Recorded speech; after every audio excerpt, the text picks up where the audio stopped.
Hello everyone, कैसे हैं आप लोग। आई होप कि आप सभी लोग बहुत बेहतर होंगे। तो आज की क्लास जो है बहुत ही अच्छी है। आज की क्लास को भी आप लोग बढ़िया से देखिएगा और अच्छे से देखिएगा और सभी लोग देखिएगा और लास्ट तक देखिएगा, क्योंकि आज के भी जो क्वेश्चन हैं बहुत अच्छे सारे क्वेश्चन हैं, सारे प्रीवियस ईयर के क्वेश्चन हैं जिसको आपको याद भी करते चलना है। साथ साथ आपको क्वेश्चन को थोड़ा से माइंड में भी सेट करते चलना है, ताकि इस तरह के प्रश्न अगर आपके एग्ज़ाम में आए तो उनको आप आराम से हल कर सकें, आराम से टेकल कर सकें, ताकि आपको कोई दिक्कत ना हो।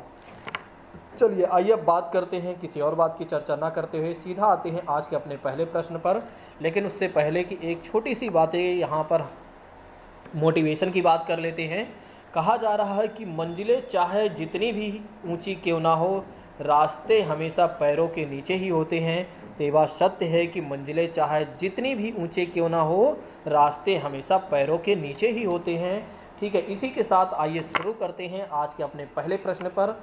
तो आज का हमारा पहला प्रश्न ये है, कांच के जार तथा बोतलों को उसमें अचार भरने से पहले यानी पूर्व सूर्य सूर्य जो है सूर्य की धूप में अच्छी तरह सुखाया जाता है। ऐसा क्यों सुखाया जाता है? ठीक है, फरवरी 2016 का प्रश्न है।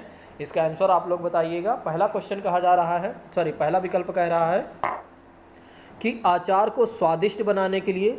दूसरा ऑप्शन कह रहा है कि उनके तापमान में वृद्धि करने के लिए। और तीसरा ऑप्शन कह रहा है कि उनमें से धूल हटाने के लिए। और चौथा ऑप्शन कहता है कि नमी को पूर्णतः हटाने के लिए। बड़ा अच्छा प्रश्न है, जल्दी से इसका उत्तर दीजिए। ठीक है, जल्दी से इसका आंसर करिए और आप लोग फटाफट आंसर करते चलिए। हाँ, एक और बातें, अगर आप लोग जुड़ चुके हैं तो जो छात्र नहीं आए हैं उनको ज़रूर आप इन्फॉर्म कर दिया करें। ठीक है, आप जल्दी से उन्हें इन्फॉर्म कर दीजिए। जो आपके साथी हैं नहीं आए हैं उनको ज़रूर इन्फॉर्म कर दीजिए, जल्दी से कर दीजिए। चलिए इसके आंसर की बात कर लेते हैं। तो इसका आंसर कौन सा हो जाएगा? Answer number D is right. कांच के जार तथा बोतलों को हम इसलिए उसमें मतलब अचार को रखने से पहले हम इसलिए उसको धूप में सुखाते हैं, ताकि जो उसमें नमी लगी हुई है, जो उसमें नमी है, उस नमी को पूर्णतः हटाया जा सके। ठीक है, ताकि हमारा अचार ख़राब ना हो। इसलिए हम क्या करते हैं, कांच के जार तथा बोतलों को क्या करते हैं, रखने से पहले सूर्य के धूप में क्या करते हैं, सूर्य की रोशनी में या धूप में क्या करते हैं, उसे हम क्या करते हैं, अच्छी तरह से सुखा लेते हैं। ठीक है, तो इस बात को ध्यान रखिएगा। चलिए अगले प्रश्न की बात करते हैं। ये भी 2016 का प्रश्न है। मच्छरों के प्रजनन की रोकथाम के लिए ठहरे पानी पर तेल डालने की सलाह दी जाती है, ऐसा क्यों? पहला ऑप्शन कहता है कि मच्छर जो है तेल की परत में फंस जाएंगे। दूसरा ऑप्शन कहता है कि तेल जो है ऑक्सीजन की आपूर्ति को काट देता है, जिससे मच्छरों की प्रजनन क्षमता थम जाती है। और तीसरा ऑप्शन कहता है कि मच्छरों को तेल द्वारा विकर्षित किया जाता है। और चौथा ऑप्शन कहता है कि मच्छर तेल द्वारा मर जाते हैं। तो जल्दी से इसका उत्तर करिए, तब तक मैं पानी पी लेता हूँ। फटाफट आंसर करिए।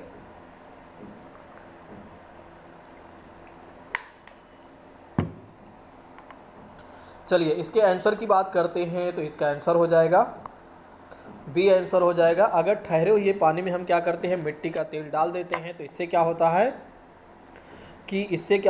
ऑक्सीजन की आपूर्ति कट जाती है, और जिससे मच्छरों में जो प्रजनन की क्षमता होती है वो थम जाती है। इसलिए हम ठहरे हुए पानी में क्या करते हैं, मिट्टी का तेल डालते हैं। इस बात को ध्यान रखिएगा।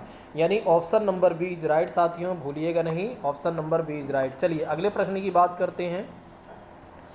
अगला प्रश्न कह रहा है कि बच्चों के द्वारा सब्जी बाजार से इकट्ठी की गई निम्नलिखित सामग्री में से उन्हें पहचानिए जिनके भीतर बीज होते हैं। देखिए यहाँ पर प्रश्न पूछा जा रहा है कि जिनके भीतर क्या होते हैं, बीज होते हैं। ठीक है, तो इसको आप लोग बताइए। जैसे इसमें है भी, आलू है, टमाटर है, नाशपाती, चीकू, भिंडी, करेला, प्याज, खीरा, इन सब की बात की गई है। अब ऑप्शन देखिए आप लोग। पहला ऑप्शन कहता है कि टमाटर, नाशपाती, चीकू। दूसरा ऑप्शन कहता है कि टमाटर, नाशपाती, चीकू, भिंडी, खीरा। तीसरा ऑप्शन कहता है टमाटर, नाशपाती, चीकू, भिंडी, करेला, खीरा। और चौथा ऑप्शन कहता है कि नाशपाती और चीकू। जल्दी से इसका आंसर बताइए। बड़ा अच्छा प्रश्न है, सीटेट 2015 में यह प्रश्न पूछा गया था। तो चलिए इसका उत्तर मैं आपको बता देता हूँ। इसका उत्तर हो जाएगा सी ऑप्शन इज राइट साथियों। टमाटर, नाशपाती, चीकू, भिंडी, करेला और खीरा में आप अगर देखेंगे तो इसमें क्या पाया जाएगा, इसके भीतर बीज पाया जाएगा, इस बात को ध्यान रखिएगा। चलिए अगले प्रश्न की बात करते हैं, काफ़ी अच्छा प्रश्न है।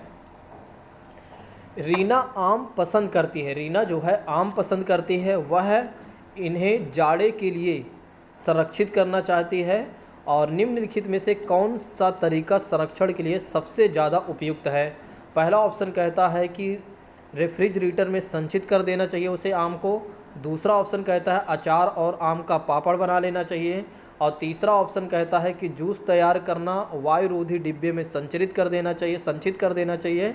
और चौथा ऑप्शन कहता है कि प्लास्टिक के थैले में रखना चाहिए। जल्दी से इसका आंसर बताइए। देखिए ये सारे क्वेश्चन जो है आपके व्यवहारिक ज्ञान के आधार पर ही सही हो जाएंगे, ज़्यादा आपको कुछ करना नहीं है। देखिए ज़्यादा आपको सोचना नहीं है, ठीक है, ज़्यादा आपको सोचना नहीं है, केवल और केवल आपके व्यवहारिक ज्ञान पर ही ये सारे क्वेश्चन सॉल्व हो जाएंगे। इसीलिए मैंने ऐसे क्वेश्चन लिया हुआ है ताकि इस तरह के क्वेश्चन एक दो आपके एग्जाम में ज़रूर पूछे जाते हैं, तो उन्हें आप व्यवहारिक नॉलेज के हिसाब से क्या कर सकते हैं, उनको आप सॉल्व कर सकते हैं।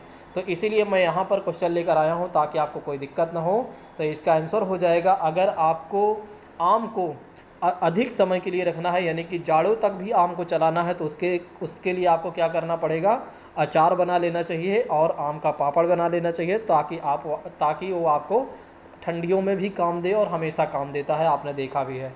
ठीक है, चलिए अगले प्रश्न की बात करते हैं कि निम्नलिखित में से कौन सा मच्छरों से होने या फैलने वाले रोगों का समुच्चय है। बड़ा अच्छा प्रश्न है कि निम्नलिखित में से कौन सा मच्छरों से होने या फैलने वाले रोगों का समुच्चय है। पहला ऑप्शन कहता है चिकनगुनिया, हैजा, मियादी बुखार। दूसरा ऑप्शन कहता है चिकनगुनिया, मलेरिया, मियादी बुखार। और तीसरा ऑप्शन कहता है हैजा, डेंगू, मलेरिया। और चौथा ऑप्शन कहता है चिकनगुनिया, डेंगू, मलेरिया। बड़ा अच्छा प्रश्न है, जल्दी से इसका उत्तर करिए। ठीक है, बड़ा अच्छा प्रश्न है, जल्दी से इसका उत्तर करिए। चलिए मैं आप लोगों को बता देता हूँ, इसका आंसर हो जाएगा मेरे प्रिय साथियों, D option is right, chikungunya और डेंगू मलेरिया। तो मच्छरों से होने वाले रोगों में अगर देखा जाए तो चिकनगुनिया भी होता है और डेंगू भी होता है और मलेरिया भी होता है, इस बात को ध्यान रखिएगा। चलिए अगले प्रश्न की बात करते हैं। तो निम्नलिखित समूहों में से उस समूह को चुनिए जिसमें क्या होता है, खाना पकाने के तरीके ढंग, मतलब एक तरीके से ढंग दिए गए हैं। पहला ऑप्शन कहता है कि उसे तलकर खाने को क्या करना चाहिए, तलकर, भिगोकर, भूनकर पकाना चाहिए। दूसरा ऑप्शन कहता है सेंक कर, तलकर, भूनकर बनाना चाहिए। तीसरा ऑप्शन कहता है कि उबालकर, गूँथ कर और भूनकर बनाना चाहिए। और चौथा ऑप्शन कहता है कि सेक कर, उबाल कर और बेल कर बनाना चाहिए। जल्दी से इसका आंसर बताइए। क्वेश्चन कह रहा है कि उस समूह को चुनिए जिसमें खाना पकाने के तरीके, मतलब उस ढंग से जो इसमें ढंग दिए गए हैं उसके अकॉर्डिंग सही होना चाहिए। ठीक है, तो इसका आंसर क्या हो जाएगा, जल्दी से इसका आंसर बताइए, जल्दी से इसका आंसर बताइए। तो इसका आंसर हो जाएगा सेक कर, तल कर और भून कर। ठीक है, तो यहाँ पर आप देखिए उबाल कर, गूंद कर, ये वाला सही नहीं होगा, सेक कर, तल कर, भून कर बनाना चाहिए। ठीक है, तो option number B is right साथियों, इस बात को ध्यान रखिएगा। चलिए अगले प्रश्न की बात करते हैं।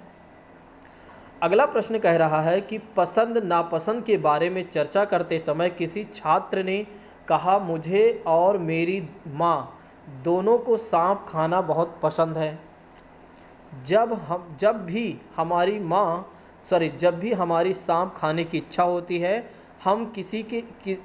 हम पास के किसी होटल में जाकर लिंगहू फेन खाते हैं। और यह छात्र कहाँ हो सकता है। बड़ा अच्छा प्रश्न है, इसके बारे में हमने बहुत चर्चाएं भी की हैं। ठीक है, असम है ऑप्शन में, दूसरा ऑप्शन कहता है कि हांगकांग है, तीसरा ऑप्शन कहता है उड़ीसा है, चौथा ऑप्शन कहता है अरुणाचल प्रदेश है। जल्दी से इसका उत्तर बताइए। बड़ा अच्छा प्रश्न है, तो इसका उत्तर हो जाएगा मेरे प्रिय साथियों, हांगकांग की बात की जा रही है, यानी कि वो कहाँ पर है इस समय, हांगकांग में है, इस बात को ध्यान रखिएगा। ठीक है, चलिए अगले प्रश्न की बात करते हैं। अगला प्रश्न कह रहा है कि रजत ने अपने मित्र से कहा, क्वेश्चन को समझिएगा, कि रजत ने अपने मित्र से कहा, मैं खेल नहीं सकता क्योंकि मुझे बुखार है। मैं कपकपी, बुखार, सिर दर्द और अंत में पसीना आने से चक्र से गुजरता हूँ, मतलब मुझे ये सब आने लगता है जिसकी वजह से मुझे समस्याएं होती हैं। और नेक्स्ट बात है इसी में कही जा रही है, रक्त की जांच के बाद डॉक्टर ने मुझे एक कड़वी दवाई दी है रजत किस रोग से पीड़ित हो सकता है? इसका आंसर आप लोग जल्दी से बताइएगा। मियादी बुखार से, अतिसार से, हैजा से और मलेरिया से। जल्दी से इसका आंसर बताइएगा। रजत किस रोग से पीड़ित है? बड़ा अच्छा प्रश्न है। तो इसका उत्तर हो जाएगा मलेरिया से वह पीड़ित है, क्योंकि ये सारे लक्षण अगर आप देखेंगे तो मलेरिया जिसको हुआ रहता है उसके अंदर ये सारे लक्षण हमें देखने को मिल जाते हैं। चलिए अगले प्रश्न की बात करते हैं। यदि आप रेलगाड़ी द्वारा अहमदाबाद यानी गुजरात जाते हैं या जाएं तो आपको रेलवे स्टेशन पर अधिकतर बेचने वाले खाने की कौन सी चीज़ें बेचते हुए लोग मिलेंगे? पहला ऑप्शन कहता है ढोकला, चटनी, नींबू वाले चावल। दूसरा ऑप्शन कहता है कि छोले भटूरे तथा लस्सी। और तीसरा ऑप्शन कहता है इडली, चटनी तथा बड़ा चटनी। और चौथा ऑप्शन कहता है कि पूरी, साग और ठंडा दूध। जल्दी से आंसर बताइए, बड़ा अच्छा प्रश्न है। ठीक है, जो लोग ज़्यादा खाने पीने में ध्यान देते होंगे वही इस क्वेश्चन को सॉल्व कर पाएंगे। ठीक है, जिन्हें ज़्यादा एक तरीके से खाने पीने में ज़्यादा ध्यान रहता है वही सॉल्व कर पाएंगे। तो यहाँ पर आप देखिए कि ढोकला जो है गुजरात का एक तरीके से प्रसिद्ध है। ठीक है, तो इसलिए और अहमदाबाद जो है वो गुजरात में ही है। ठीक है, तो इससे आप अपना ट्रिक लगा सकते थे। बाकी सभी में कहीं पर ढोकला नहीं है, इसलिए इसको 3 काट देना चाहिए था और option number A is right. ठीक है, यानी कि पहला सही हो जाता। चलिए अगले प्रश्न की बात करते हैं। अगला प्रश्न कह रहा है कि निदान के पश्चात, क्वेश्चन है, निदान के पश्चात कोई डॉक्टर रोगी से यह कहता है कि उसके खून में हीमोग्लोबिन की कमी है।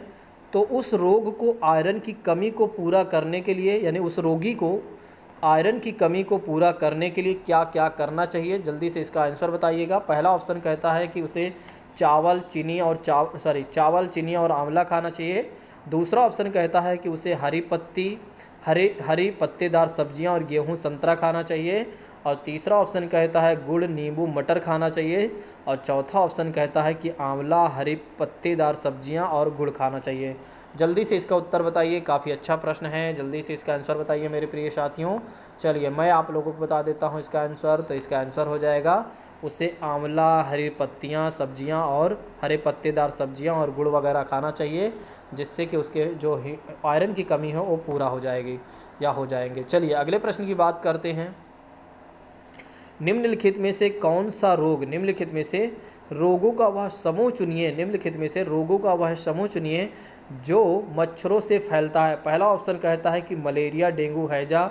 दूसरा ऑप्शन कहता है मलेरिया, चिकनगुनिया, मियादी बुखार। और तीसरा ऑप्शन कहता है डेंगू, मलेरिया, चिकनगुनिया। और चौथा ऑप्शन कहता है कि मलेरिया, हैजा, मियादी बुखार। जल्दी से इसका आंसर बताइए। देखिए इन सब चीज़ों को, जो आपको जैसे मलेरिया के बारे में आपको नहीं पता, डेंगू के बारे में नहीं पता, हैजा के बारे में नहीं पता, तो आप लोग एक बार अपनी नोट्स पलटा लीजिए। हमने आपको बहुत अच्छे से पढ़ाया भी है। ठीक है, तो नोट्स यदि आप पलटा लेते हैं तो आपका काम हो जाएगा और आपके क्वेश्चन जो गलत होने की संभावनाएँ जो ज़्यादा थी वे कम हो जाएंगी। ठीक है, तो निम्नलिखित में से रोगों का वह समूह जो मच्छरों से फैलता है, डेंगू, मलेरिया, चिकनगुनिया, अभी इसकी बात हमने किया भी था। चलिए अगले प्रश्न की बात करते हैं। ठीक है, अगला प्रश्न भी काफ़ी अच्छा प्रश्न है। यह पढ़ाते समय कुछ समय के लिए खाद्य पदार्थों को किस तरह ताज़ा रखा जा सकता है? राधा अपनी कक्षा में निम्नलिखित अपने तकनीकों की परिगणना करती है। पहला ऑप्शन कहता है उसे कटोरी में रखती है तथा कटोरी को एक खुले बर्तन में रख देती है जिसमें ठंडा पानी है। दूसरा ऑप्शन कहता है कि उसे एक पीले कपड़े में लपेट देती है। और तीसरा ऑप्शन कहता है कि उसे धूप में खुला फैला देती है। और चौथा ऑप्शन कहता है कि उसे छोटे छोटे टुकड़ों में काटती है और अंधेरे में रख देती है। तो उपरोक्त तकनीकी 2 के लिए वह निम्नलिखित में से किस खाद्य पदार्थ की ओर संकेत कर रही है? ठीक है, पहला ऑप्शन है कि इसमें पके हुए चावल की ओर संकेत कर रही है, प्याज लहसुन की तरफ संकेत कर रही है, या हरी धनिया की तरफ, या काजू बर्फ़ी की तरफ वो क्या कर रही है? संकेत कर रही है। जल्दी से इसका आंसर बताइए। बहुत अच्छा प्रश्न है। ठीक है, इसका अगर आप प्रश्न देखना चाहें तो प्रश्न देख सकते हैं। ठीक है, तब तक आप लोग क्या कर दीजिए, जो लोग जुड़ चुके हैं वे लोग क्या करें, दूसरों को भी बता दें कि ससे जीएस एकेडमी पर चलिए, जहाँ पर बहुत बेहतर तरीके से सारी चीज़ें करवाई जा रही हैं। ठीक है, तो इसका आंसर क्या हो जाएगा, आइए बात कर लेते हैं। तो इसके आंसर की बात करते हैं तो इसका आंसर हो जाएगा वह जो है हरी धनिया की तरफ अपना इशारा कर रही है। इस बात को ध्यान रखिएगा। चलिए अगले प्रश्न की बात करते हैं। तो निम्नलिखित में से भोजन बनाने का कौन सा तरीका अच्छा है? ठीक है, बड़ा अच्छा प्रश्न है। निम्नलिखित में से भोजन बनाने का कौन सा तरीका अच्छा है? पहला ऑप्शन कहता है कि सब्जियों को अच्छी तरह से धोना और फिर काटना चाहिए। दूसरा ऑप्शन कहता है कि सब्जियों को काटना और तब उन्हें चलते पानी में धो लेना चाहिए। तीसरा ऑप्शन कहता है कि सब्जियों को पकाने से पहले उन्हें कुछ समय के लिए धूप में रखना चाहिए। और चौथा ऑप्शन कहता है कि बैक्टीरिया नष्ट करने के लिए सब्जियों को एक तरीके से गहरे तलते हुए पकाना। जल्दी से इसका आंसर बताइए कि भोजन बनाने का कौन सा तरीका सबसे अच्छा। देखिए आज तक आप सभी लोगों ने भोजन खूब अच्छे से बनाया होगा। अगर ये भी प्रश्न गलत हो रहा है आपका तो ये समझ लीजिए आपको भोजन बनाना नहीं आता है। ठीक है, तो भोजन बनाना आप सीखिए अपने घर वालों से। ठीक है, यदि ये प्रश्न भी गलत हो रहा है तो ठीक है, इस तरह के भी प्रश्न अगर व्यवहारिक जो नॉलेज है एक तरीके से आपका सही नहीं है तो फिर सीटेट में आप समझ लीजिए कि आप 1-2 नंबर कम ही पाएंगे। ठीक है, क्योंकि व्यवहारिक ज्ञान के आधार पर एक व्यक्ति क्या कर सकता है, एक छात्र क्या कर सकता है, कम से कम 3 से 4 क्वेश्चन को बहुत अच्छे से टैकल कर सकता है। चलिए आइए बात कर लेते हैं इसके आंसर के बारे में। तो इसका आंसर कौन सा हो जाएगा? पहला सही हो जाएगा। तो कहा जा रहा है कि सब्जियों को अच्छी तरह से धोना और फिर काटना जो है एक तरीके से क्या है, सबसे अच्छा तरीका है। ठीक है, चलिए अगले प्रश्न की बात करते हैं। अगला प्रश्न है, बड़ा अच्छा प्रश्न है।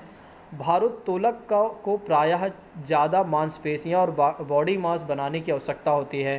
ठीक है, इस उद्देश्य के लिए उन्हें ऐसा आहार लेने की आवश्यकता है जो उसे भरपूर प्रदान करती हो। पहला ऑप्शन कहता है कि प्रोटीन उन्हें लेना चाहिए। दूसरा ऑप्शन कहता है उन्हें कार्बोहाइड्रेट्स लेना चाहिए। तीसरा ऑप्शन कहता है उन्हें वसा लेना चाहिए। और चौथा ऑप्शन कहता है विटामिन उन्हें लेना चाहिए। जल्दी से इसका आंसर बताइए। तो इसका आंसर हो जाएगा कि उन्हें क्या लेना चाहिए? सबसे ज़्यादा उन्हें प्रोटीन लेना चाहिए। सबसे ज़्यादा उन्हें क्या लेना चाहिए? प्रोटीन लेना चाहिए। इस बात को ध्यान रखिएगा। चलिए अगले प्रश्न की बात करते हैं। अगला प्रश्न कह रहा है कि अंजलि की सहेली दांतों में क्षय से बचने के लिए यानी क्षय रोग से बचने के लिए निम्नलिखित 4 तरीके बताती है। पहला ऑप्शन कहती है कि दिन में 2 बार ब्रश करना चाहिए।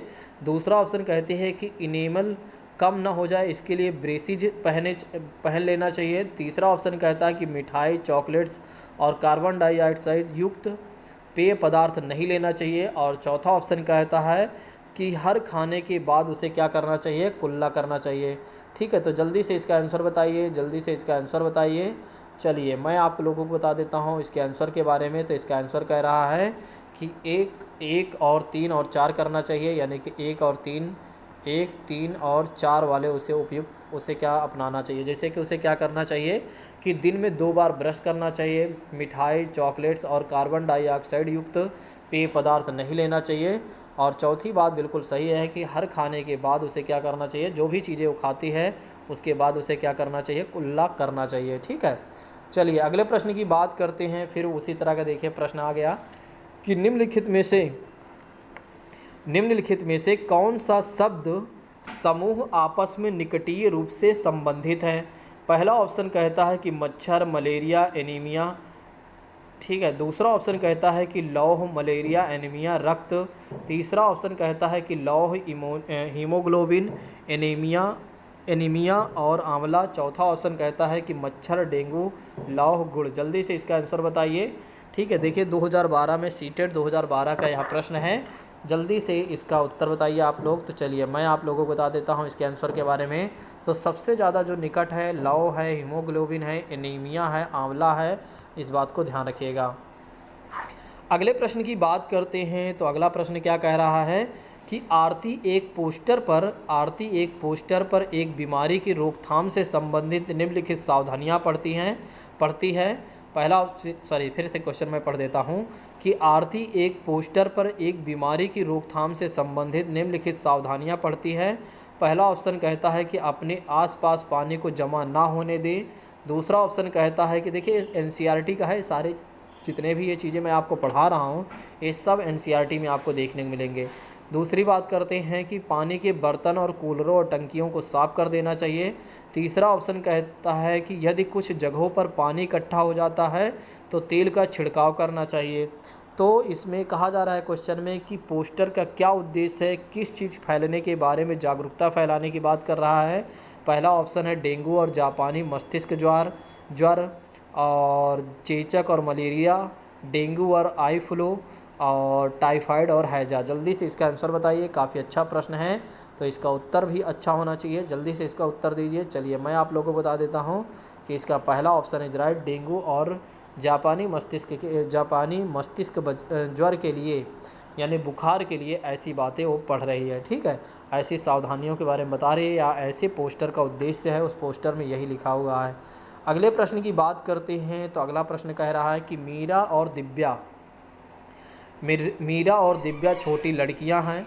मीरा समोसे, कटलेट और डबल रोटी खाना पसंद करती है, जबकि दिव्या ऐसा भोजन पसंद करती है जिसमें लौह तत्व की कमी है।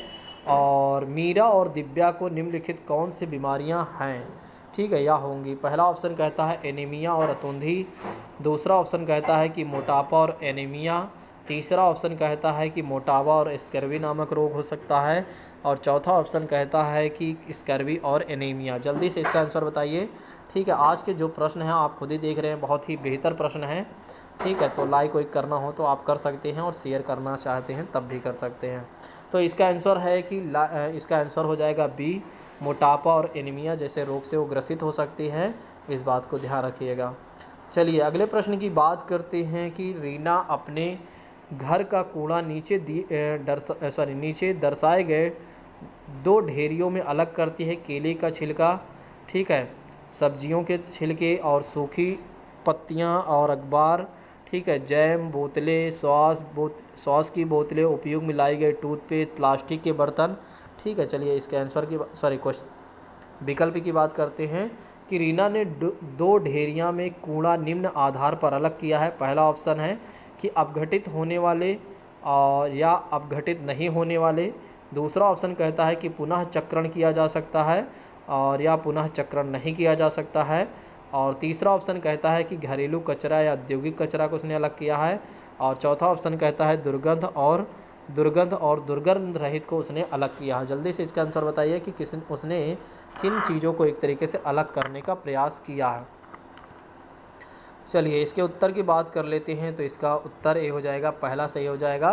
तो उसने क्या किया, जो अपघटित होने वाले हैं एक तरफ उसने रख दिया, जो अपघटित होने वाले नहीं हैं वेस्ट पदार्थ, ठीक है, तो उनको क्या कर दिया, दूसरी तरफ उसने रख दिया। ठीक है, तो इसलिए option number A is right.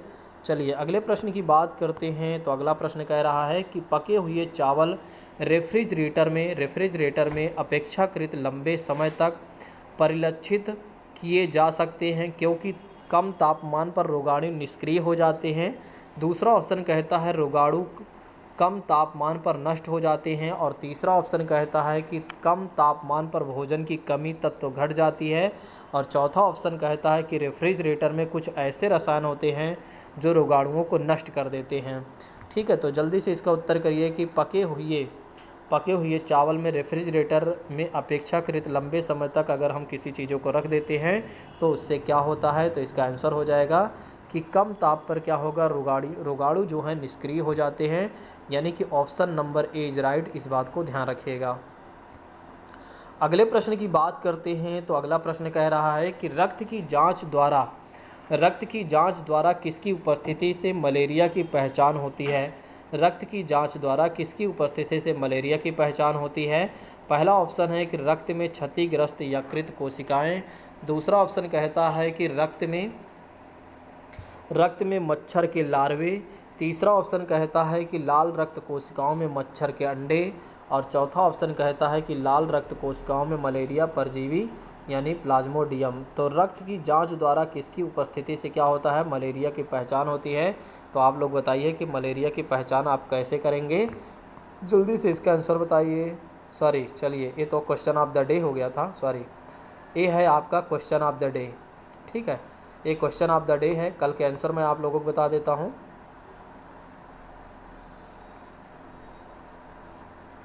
चलिए कल का आंसर था चौथा। ठीक है, और इसके कई लोगों ने सही किया था, एक्चुअली कई लोगों ने सही किया है। ठीक है, तो उनका नेम मैं लेना भूल गया। ठीक है, तो चलिए कोई नहीं, उनका नेम शायद मेरे पास नहीं होगा, अगर होगा तो देखता हूँ। एक मिनट, चलिए इसको आप लोग कमेंट बॉक्स में दीजिएगा इसका आंसर, ठीक है, इसका आंसर कमेंट बॉक्स में दीजिएगा। कल का जो ऑप्शन क्वेश्चन था कि ओजोन परत की मोटाई मापी जाती है, तो डाप्सन इकाई, तो सभी कई लोगों ने दिया था जिनका सभी का आंसर सही था, ठीक है। तो आज भी आंसर दीजिएगा आप लोग कमेंट बॉक्स में। तो क्वेश्चन क्या है फिर से एक बार देख लीजिए। क्वेश्चन ये है कि रक्त की जांच द्वारा किसकी उपस्थिति से मलेरिया की पहचान होती है। पहला ऑप्शन कहता है कि रक्त में क्षतिग्रस्त यकृत कोशिकाएं, दूसरा ऑप्शन कहता है कि रक्त में मच्छर के लार्वे, तीसरा ऑप्शन कहता है कि लाल रक्त कोशिकाओं में मच्छर के अंडे, और चौथा ऑप्शन कहता है कि लाल रक्त कोशिकाओं में मलेरिया परजीवी यानी प्लाज्मोडियम। तो इसका उत्तर यानी कि इसका आंसर आप लोग करिएगा, इसका आंसर आप लोग करिएगा कमेंट बॉक्स में, ठीक है। यदि आपको क्लास बेहतर लगी होगी तो आप लोग क्या करिएगा, कमेंट कर दीजिएगा, और लाइक वगैरह जो भी है आपके जो नैतिक वर्क हैं उसको आप ज़रूर कर दिया करें, ठीक है। चलिए आइए मिलते हैं हम साइकोलॉजी की क्लास में। अब इस क्लास को यहीं पर स्थगित करते हैं। कुछ लोग क्या करते हैं, जो एनवायरनमेंट की क्लास ले लेता हो साइकोलॉजी की क्लास नहीं ले पाता।